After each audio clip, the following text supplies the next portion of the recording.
The pen felt heavier than it should have. My fingers trembled slightly as I scrawled my signature across the final page of the closing documents. One stroke after another, I was sealing a chapter of my life that had taken 10 years to write. I had just bought my first house. It wasn't a mansion, not even a place anyone would call fancy, but to me it was everything. I pressed the folder to my chest as I stepped out of the realtor's office, the late afternoon sun painting gold across the concrete sidewalk. This wasn't just a house. It was proof. Proof that I was capable, that I had built something real, without shortcuts, without help, without Derek.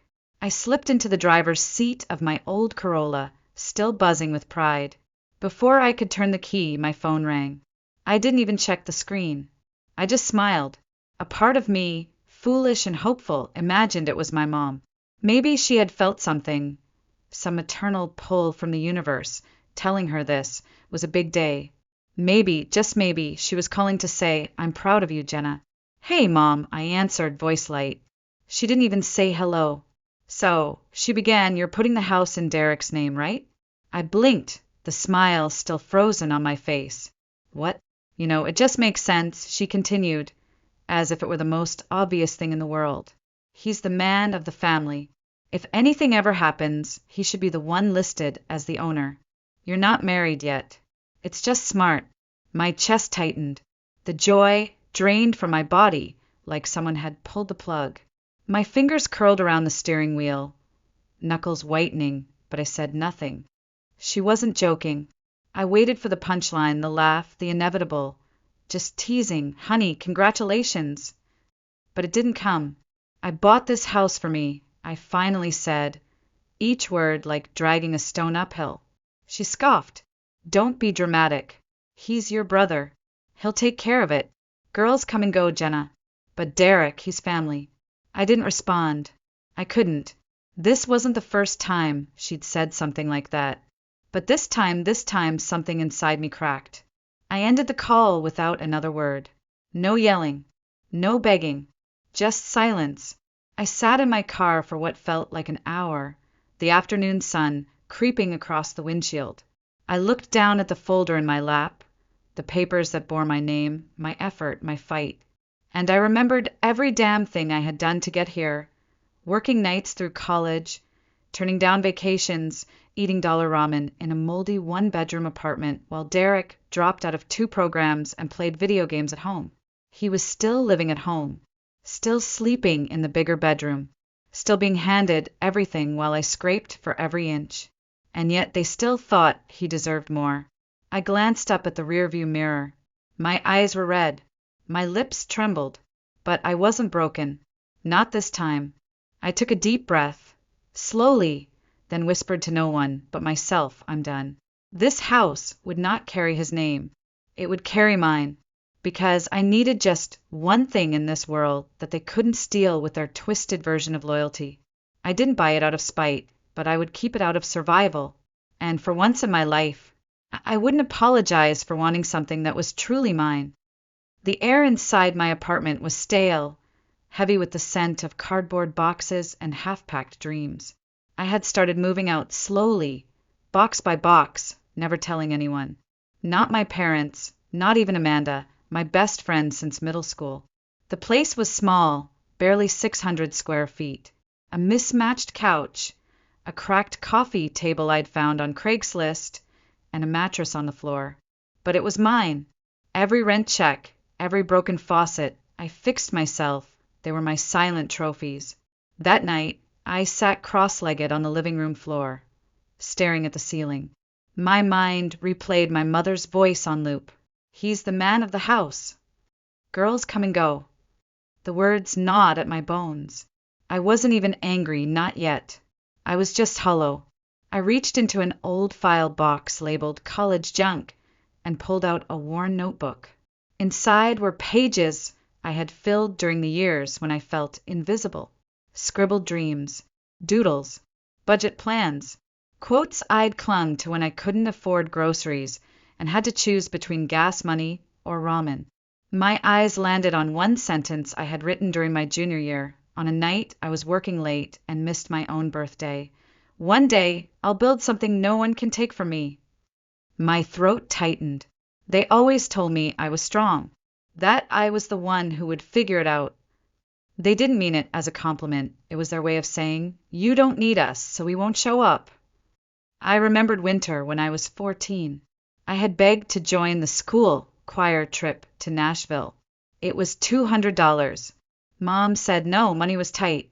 That same week, Derek got tickets to a Charlotte Hornets game, courtside, a jersey, and brand new Nikes to match. I didn't complain. I smiled. I said it's okay. I stayed home and watched the trip photos go up on social media. Everyone laughing, singing, making memories I was never allowed to have. These weren't isolated incidents. They were layers, thin, sharp, and endless, stacked on top of each other until I could no longer tell where the surface was. And now, even when I had done something monumental, something my parents should have celebrated, they saw it only as another asset to shift into Derek's hands. They didn't ask how I'd pulled it off, how I'd spent 5 years building a freelance design business from the ground up, how I had lived off instant oatmeal and dollar store coffee so I could save for a down payment, how I had spent 3 Christmases alone so I could take on extra projects during the holiday rush. None of that mattered, because I wasn't their chosen one. I was their backup, the extra, the girl who did okay but never made it. Because no matter what I did, I wasn't Derek. I felt the tears rising, hot and stubborn. I didn't want to cry, not over them, but I let them come, quietly, not because I was weak, but because the weight of pretending to be okay had finally tipped. The next morning, I woke to sunlight streaming through the blinds and a pit in my stomach. I had to see the house again, my house. I drove across town in silence, parked in the narrow driveway, and unlocked the front door for the first time as an owner. The rooms echoed. No furniture yet, just hardwood floors, a dusty scent of fresh paint, and a single lamp in the corner. I walked from room to room, like I was searching for something, maybe proof that this was real. And it was.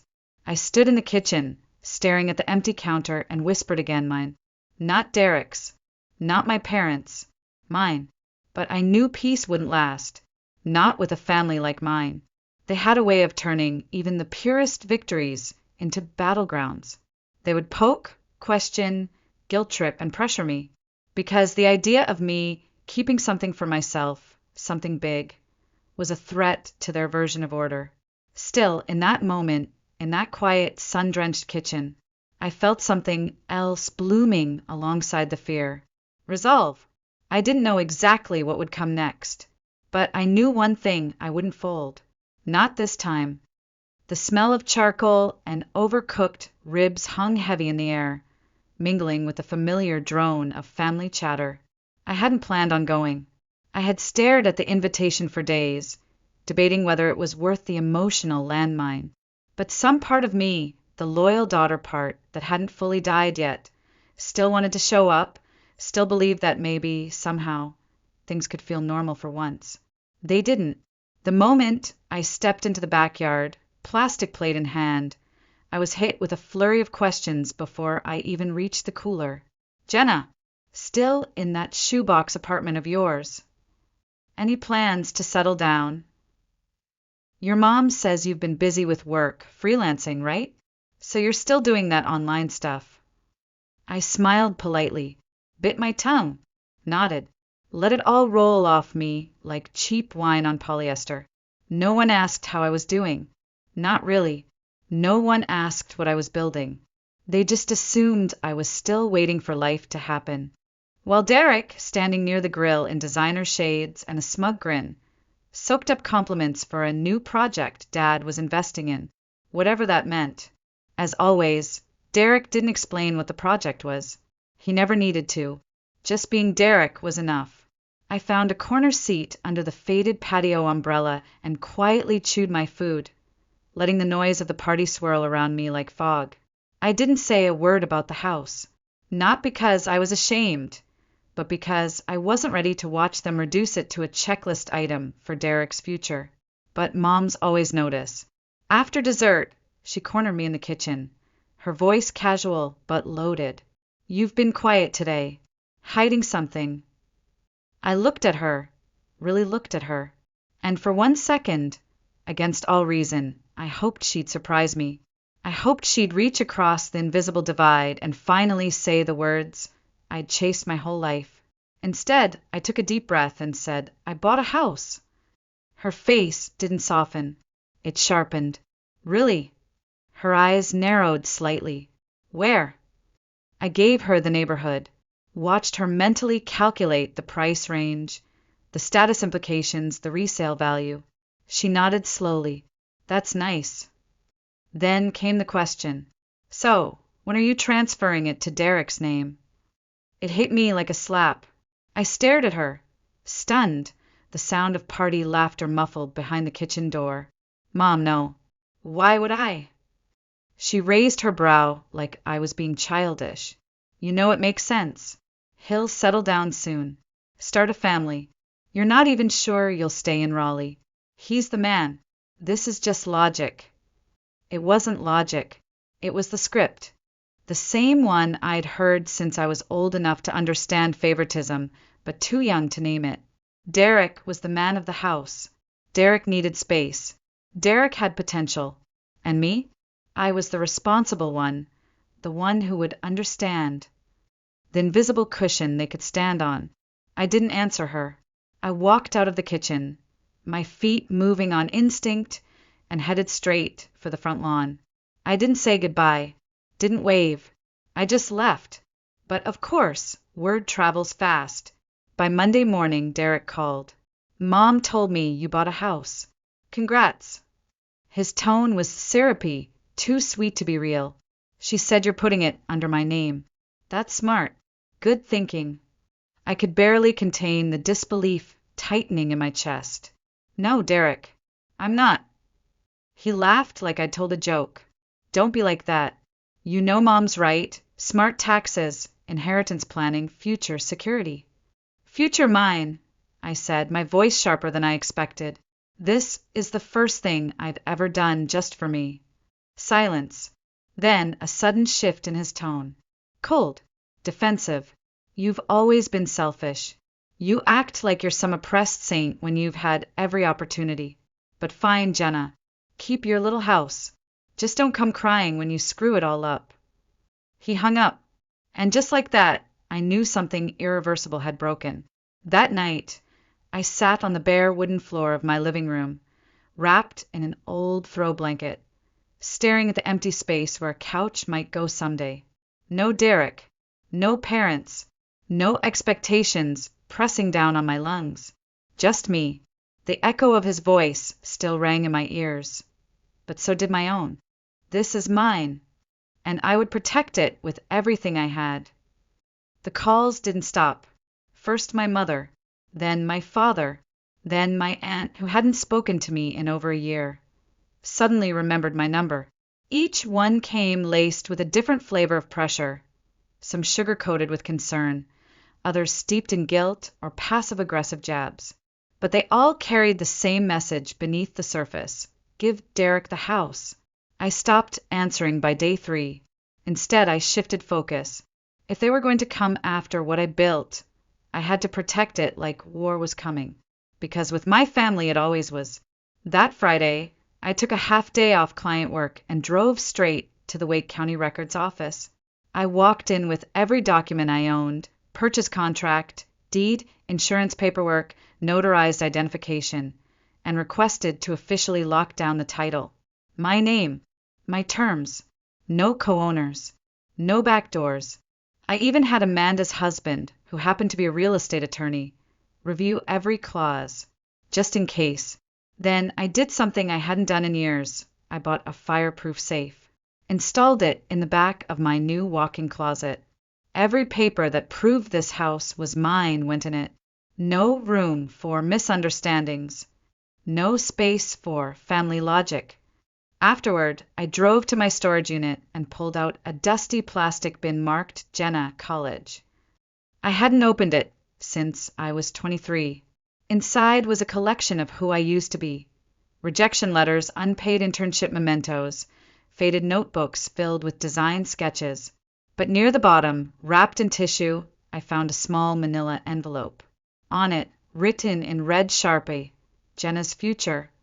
I sat on the floor of my half-unfurnished living room and opened it.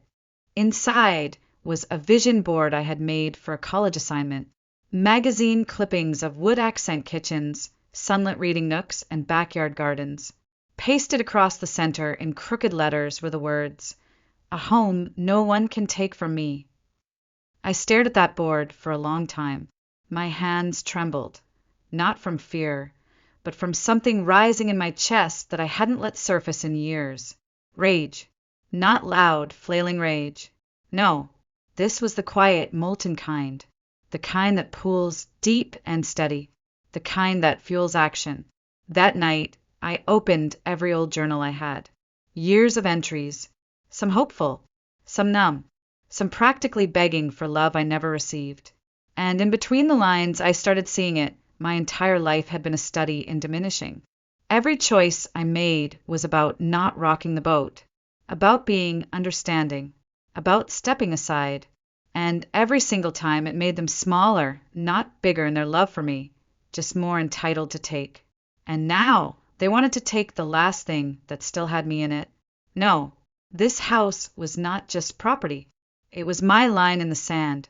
The next morning, Amanda showed up unannounced with 2 lattes and a face that said she wasn't buying the "I'm fine" text I sent the night before. "Spill," she said, handing me the coffee. I told her everything. The call, the barbecue, the kitchen conversation, Derek's smug voice, the paperwork. By the end, her jaw was locked tight. "Jenna, they've been gaslighting you since birth. You finally have something that's yours, and they think they can just claim it."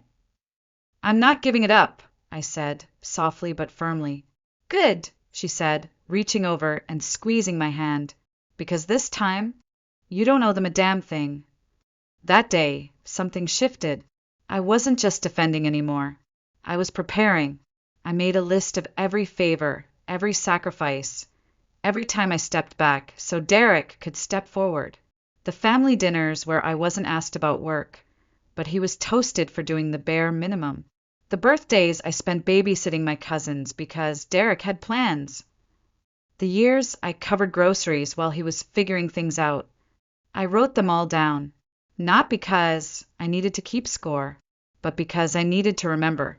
This wasn't just a battle over a deed.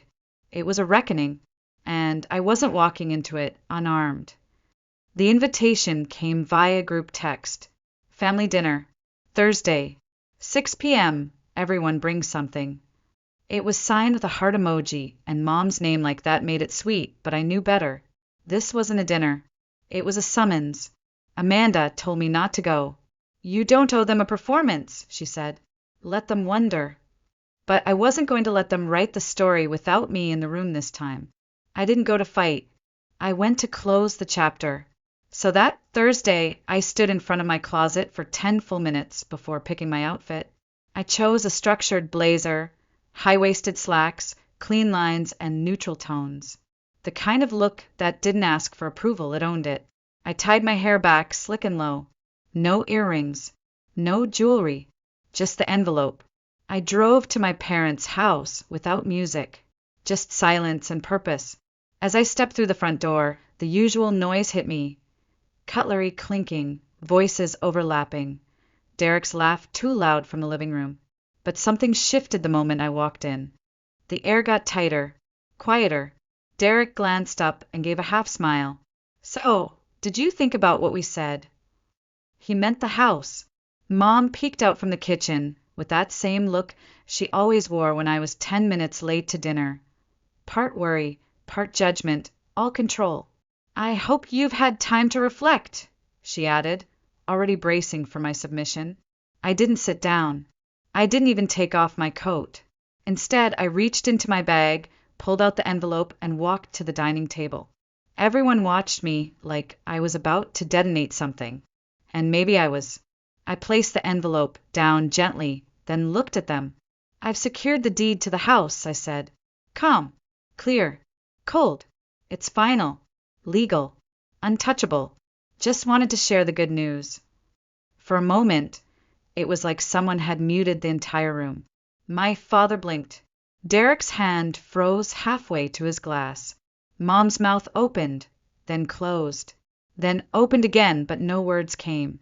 There was no yelling, no pleas, no guilt-ridden monologue about family, just the sound of a truth they hadn't prepared for.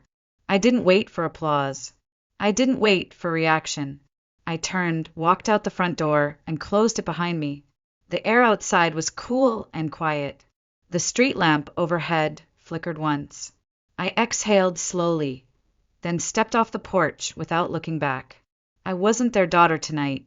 I was a woman who had drawn her boundary in ink and dared them to cross it. And they hadn't, not because they respected me, but because they were too stunned to stop me. When I got home, I didn't cry. I didn't rage. I didn't even pour a glass of wine like Amanda had told me to do after any family event longer than 15 minutes. I just sat on the floor of my kitchen, back against the cabinet, and stared at the blank wall across from me. The silence was different now. Not heavy, not lonely, just still. This wasn't over. I knew that. My parents didn't let go of control easily, and Derek wasn't going to disappear. But for the first time in my life, I hadn't folded. I hadn't apologized. I hadn't explained. I had spoken in facts, in legal, irreversible facts, and that spoke louder than all the years I'd spent begging to be heard. I was done asking for recognition. Now, I was taking it. The call came just after dinner, while I was folding laundry in the living room. My phone buzzed on the counter, screen lighting up with one word that used to trigger 1,000 emotions all at once. Mom. I stared at it for a second too long. A part of me thought about letting it ring, letting her sit in that silence the way I'd sat in years of hers. But something in me was calmer now, stronger. I walked over and picked it up. Hello. There was a pause on the other end. Then her voice came, quieter than usual, fragile, like a woman, and used to the sound of her own humility. Jenna, we need to talk. I didn't say anything, just waited. She hesitated. I want to say I'm sorry. We never meant for things to get this way. I almost laughed, not because it was funny, but because I had waited my whole life for those words. And now that I had them, they felt weightless, like paper promises after a house fire. Sorry. I repeated, my voice flat. Yes, she said, and I could hear her trying to sound genuine. We didn't mean to hurt you. It was just tradition. That's how your father was raised. It's how I was raised. Derek was always told that he deserved more, I interrupted, because he was the man of the house, because I was just the one who'd figure it out. There was silence. I kept going. You thought I'd break. You thought I'd bend like always. And when I didn't, when I locked that deed, when I walked out without begging for your love, that scared you, didn't it? Jenna, please. I'm not angry, I said. And I meant it. But I'm done. I'm done letting you guilt-trip me. I'm done pretending your version of fairness was anything but control. Her voice cracked. But it's family. No, I said, sharper now. Family is love, respect, support. What you and Dad did wasn't family. It was favoritism wrapped in excuses. She didn't respond. So I gave her what she wasn't expecting, the final nail.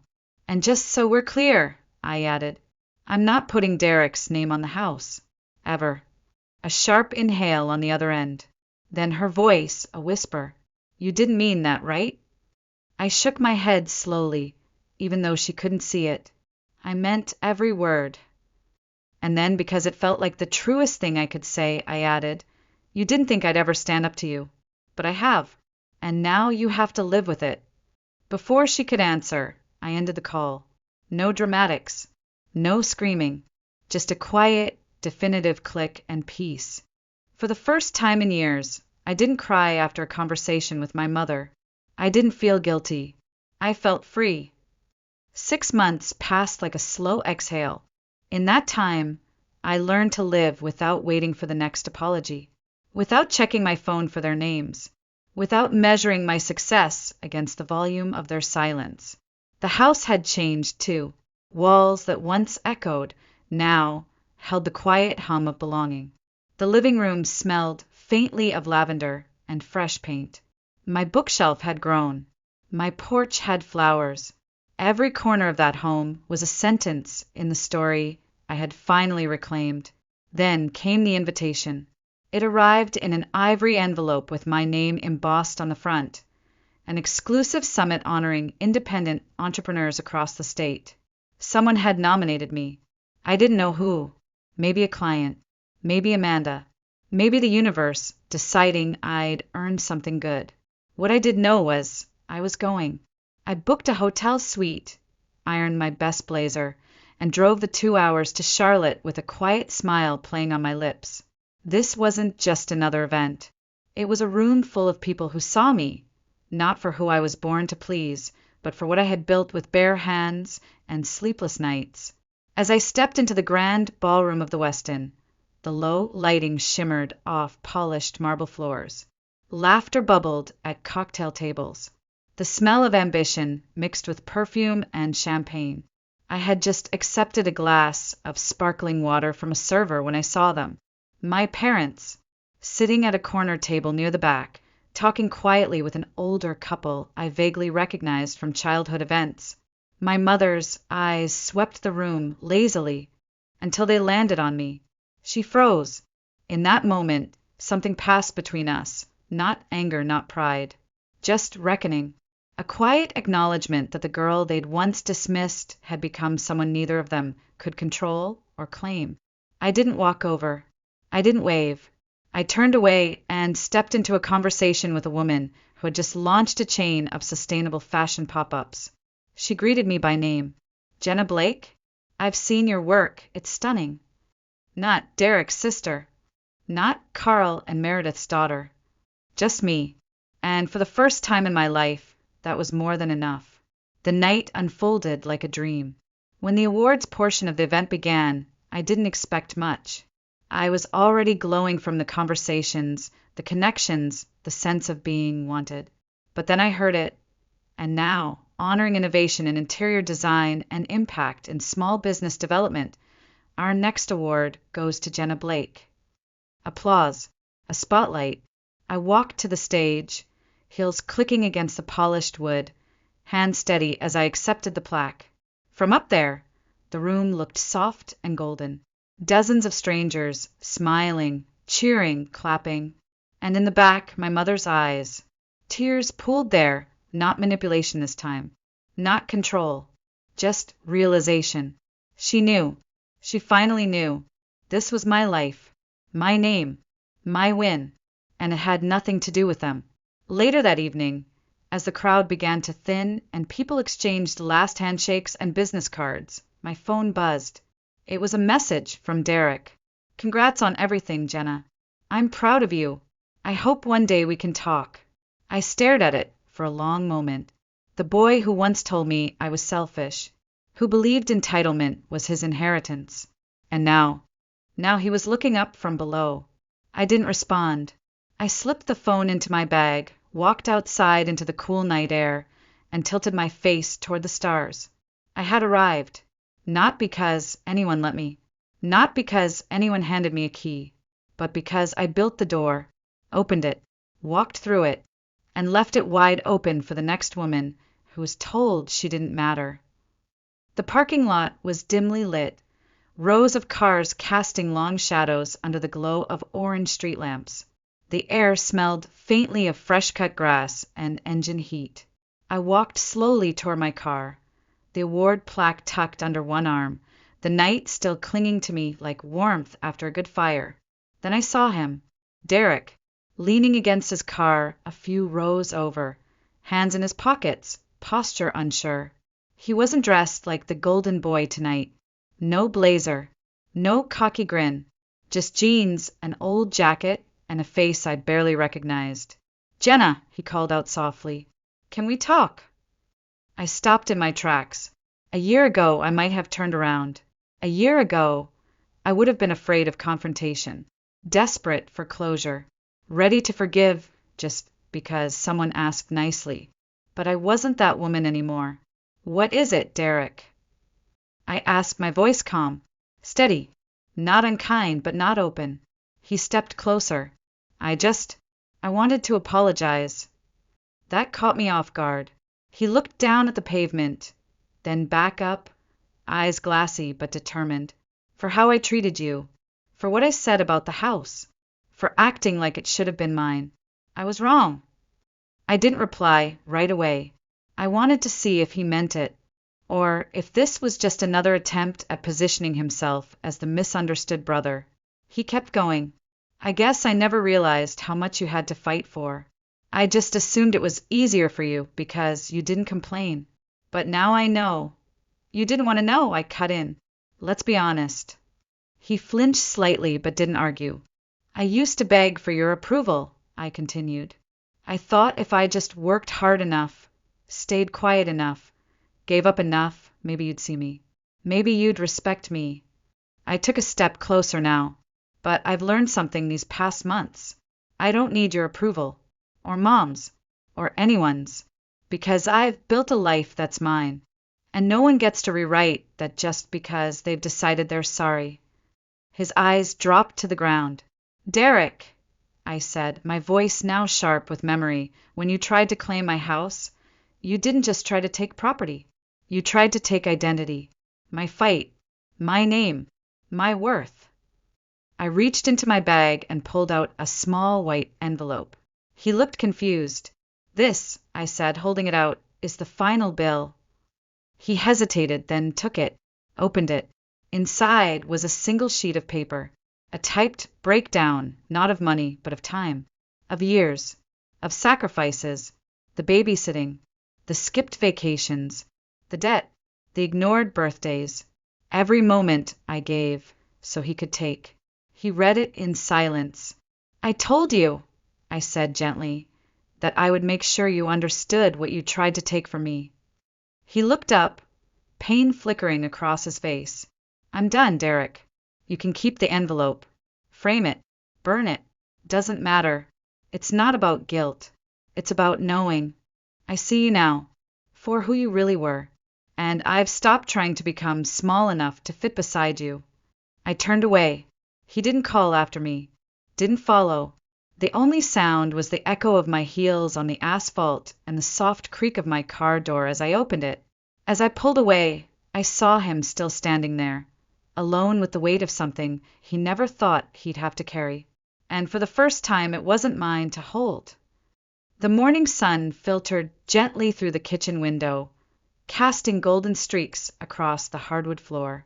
Outside, the garden I had planted just weeks before swayed quietly in the breeze, lavender, rosemary, a few stubborn daisies refusing to bloom. I stepped onto the back porch barefoot, coffee in hand, wrapped in the oversized cardigan Amanda had gifted me after the housewarming. The air smelled like earth and new beginnings. I stood still, breathing it in. No emails, no calls, no one telling me what I should do or owe. Just quiet.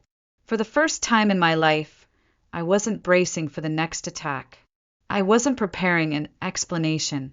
I wasn't looking over my shoulder, waiting for someone to claim what I'd built. I was home, and I belonged to no one but myself. My phone buzzed on the table behind me. I glanced at it, half expecting another message from Derek or a guilt-drenched voicemail from my mother. But it was just a calendar notification. Personal time, 8 a.m., rest. Reflect. Reclaim. I smiled. I had started scheduling time for myself, not for productivity, not for performance, just to be, to exist without earning it, without proving anything. I sat on the porch step that would warm against my skin and let the silence wrap around me. And then, against all odds, I answered the phone. "Hi, Mom," I said calmly.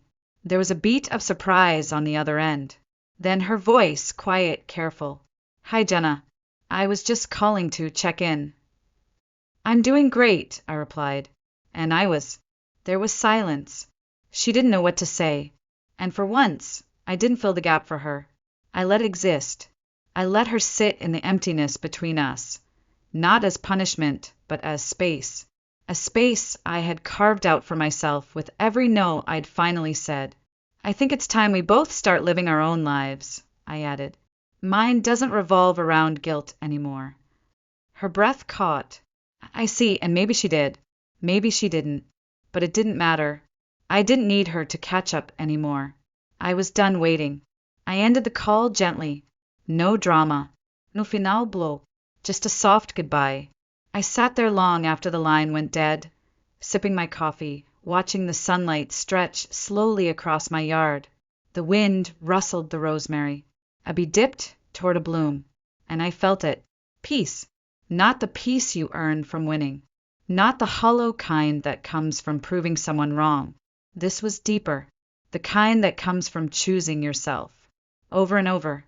Until no one else's voice is louder than your own. And in that stillness, I whispered one final truth into the morning air. They told me I was nothing next to him, but I became everything I needed without them.